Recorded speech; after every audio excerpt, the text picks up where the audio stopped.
ሰላም ሰላም እንዴት ናችሁ? ዶክተር ልሳን ወርቅ ሚኪያስ ነኝ። ይሄ የጤና መረጃዎች የምንለዋወጥበት የዩቲዩብ ቻናሌ ነው። እንዲሁም ደግሞ የተለያዩ ነገሮችን ዲስከስ የምናደርግበት ትምህርታዊ የሆኑ ነገሮችን የምንናገርበት የዩቲዩብ ቻናሌ ነው። አዲስ ከሆናችሁ ሰብስክራይብ ማድረግ እንዳትረሱ።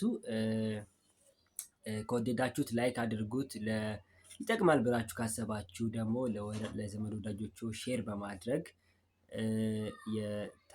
እንድታግዙኝ ጠይቃለሁ። ሌላው ደግሞ ፖስት ሳደርግ ቪዲዮ እንዲደርሳችሁ ከፈለጋችሁ ቀድሞ ኖቲፊኬሽን እንዲደርሳችሁ ከፈለጋችሁ የደውል ምልክቷን በመንካት ቤተሰብ መሆን ትችላላችሁ።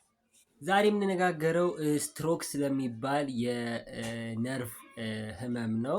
ስትሮክ እንግዲህ ሁለት አይነት ነው። ስትሮክ ማለት ደም በሁለት አይነት መንገድ ወደ ጭንቅላታችን ወይም ደግሞ ወደ ሴንትራል ነርቨስ ሲስተም መሄድ ሲያቆም የሚከሰት ነው። አንደኛው የደም መዘጋት ነው።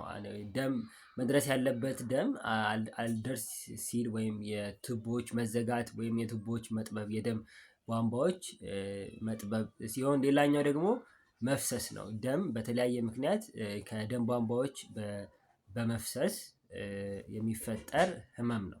አጋላጭ ሁኔታዎችን ለስትሮክ በምንመለከትበት ጊዜ ሲጋራ ማጨስ፣ ከመጠን ያለፈ ክብደት፣ እንቅስቃሴ አለማድረግ፣ አልኮል መጠጣት፣ የደም ግፊት፣ ስኳር፣ ኮሌስትሮል የመሳሰሉት እነዚህ ህመሞች ለስትሮክ ያጋልጡናል። እንግዲህ የስትሮክ ምልክቶችን በምናይበት ጊዜ ኮመንሊ የሚታወቁት ወይም ደግሞ ኮመን የሆኑት ምልክቶች እንግዲህ እንደነገርኳችሁ የደም ወደ ጭንቅላት ያለመሄድ ወይም ደግሞ ወደ ነርቨስ ሲስተም መቋረጥ በተለያየ ምክንያት ነው ብያችኋለሁ። ስለዚህ የሴንትራል ነርቨስ ሲስተም ወይ የነርቨስ ሲስተም ስራዎች ይቋረጣሉ። ምንድነው? የመናገር አለመቻል ወይም ደግሞ የፊት የግማሽ ፊት መጣመም ወይም ደግሞ መናገር አለመቻል። ሌላው ደግሞ ከእግራችንና እጃችን አለማንቀሳቀስ፣ መዛል፣ መድከም፣ ከባድ የሆነ ራስ ምታት እንደዚህ አይነት እንትኖች ሊፈጠሩ ይችላሉ። በተጨማሪ ደግሞ ድንገት አይን አለማየት የእይታችንን ማጣት አንደኛው የስትሮክ ምልክት ሊሆን ይችላል። እንግዲህ ስትሮክ ሀፕን ካደረገ በኋላ እያንዳንዷ ደቂቃ እያንዳንዷ ሚኒት ካውንት ታደርጋለች። ይህም ማለት ደቂቃዎች ወይም ደግሞ ሰዓታት ባለፉ ቁጥር ለትሪትመንት ማተር ያደርጋል። ስለዚህ ቶሎ ይሄ ነገር እንደተከሰተ ወደ ጤና ተቋም መሄድ ያስፈልጋል ማለት ነው። ስለ ህክምናው በምንናገርበት ሰዓት እንደየ ምክንያቱ ይለያያል። ቅድም እንደነገርኳችሁ ስትሮክ የደም መቆም ነው። በተለያየ ምክንያት ለምሳሌ ደም መፍሰስ ሊሆን ይችላል ጭንቅላት ውስጥ፣ ወይም ደግሞ የደም ቧንቧዎች መጥበብ ሊሆን ይችላል፣ ወይም ደግሞ በደም የረጋ ደም ክሎት ወይም መዝጋት ሊሆን ይችላል።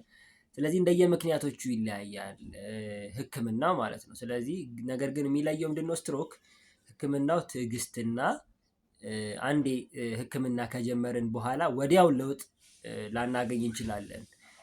ምንድነው? አንደኛ ኤክስቴንት የሚባል ነገር አለ። አንደኛው ስትሮክ ከአንደኛው ስትሮክ ይለያያል። ምን ያክል ደም ዘግቷል፣ ምን ያክል የብሬን ፓርት ተጎድቷል የሚለው ማተር ያደርጋል። እሱም ብቻ ሳይሆን ፍሮም ኢንዲቪዥዋል ቱ ኢንዲቪዥዋል ከሰው ሰው ይለያያል። ሴም ስትሮክ ሴም ካይንድ ኦፍ ፔሸንት ሰዎች ሀፕን አድርጎ ራሱ ሪካቨሪ ቴክስ ታይምም እንትን ሊያደርግ ይችላል። ምክንያቱም ብሬን ላይ ምንም የሚፈጠር ነገር ዳሜጅ ሪካቨር ለማድረግ እንደ ሌላዎቹ ሴሎች አይደለም የብሬን ሴል ሲሆን የነርቭ ሴል። ስለዚህ ታይም ይፈልጋል፣ ትዕግስት ይፈልጋል እና ደግሞ ሳይኮሎጂካል ሰፖርትም ይፈልጋል። አፓርት ፍሮም ህክምናዎች ከሚሰጣቸው መድኃኒቶች ኦር ክትትሎች በተጨማሪ ሳይኮሎጂካል ሰፖርት ይፈልጋሉ ታካሚዎች። ምክንያቱም እየሰራ ያለ እጅ ወይም እግር ወይም ደግሞ መናገር እየቻሉ የነበሩ ሰዎች ወዲያው ይሄ ነገር ሲቋረጥ ዲስትረስድ ይሆናሉ፣ ይጨነቃሉ። ስለዚህ ሳይኮሎጂካል ሰፖርትም አንዱ የትሪትመንት ኦፕሽን ነው። ስለ ስትሮክ ይሄንን ተነጋግረናል። አጠር ያለች ቪዲዮ ነው የሰራሁት፣ ያው ኢንፎርማቲቭ እንዲሆን ስለፈለኩኝ ነው።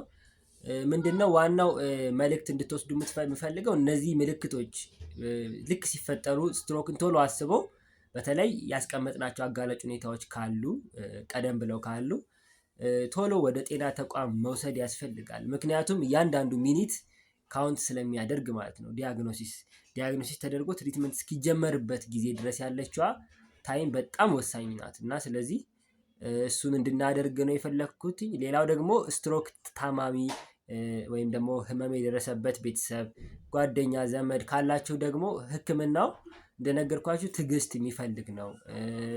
ሳይኮሎጂካል ሰፖርት፣ ሶሻል ሰፖርት የሚፈልግ ነው። ስለዚህ እነዚህ አይነት ነገሮችን ኢንኮርፖሬት ወይም ደግሞ ጭንቅላታችን ውስጥ እንትን በማስቀመጥ ግንዛቤ እንድንጨምር በማድረግም ጭምር ነው፣ ለማድረግም ነው ዋናው ዓላማ ይሄንን ቪዲዮ የሰራሁበት ምክንያት። ጥያቄ ካላችሁ ጥያቄ፣ አስተያየት እንዲሰራችሁ የምትፈልጉት ቪዲዮ ወይም ደግሞ ኤኒቲንግ አድ ማድረግ የምትፈልጉት ነገር ካለ ኮሜንት ሴክሽን ላይ አስቀምጡልኝ። በጣም እወዳችኋለሁ። አመሰግናለሁ።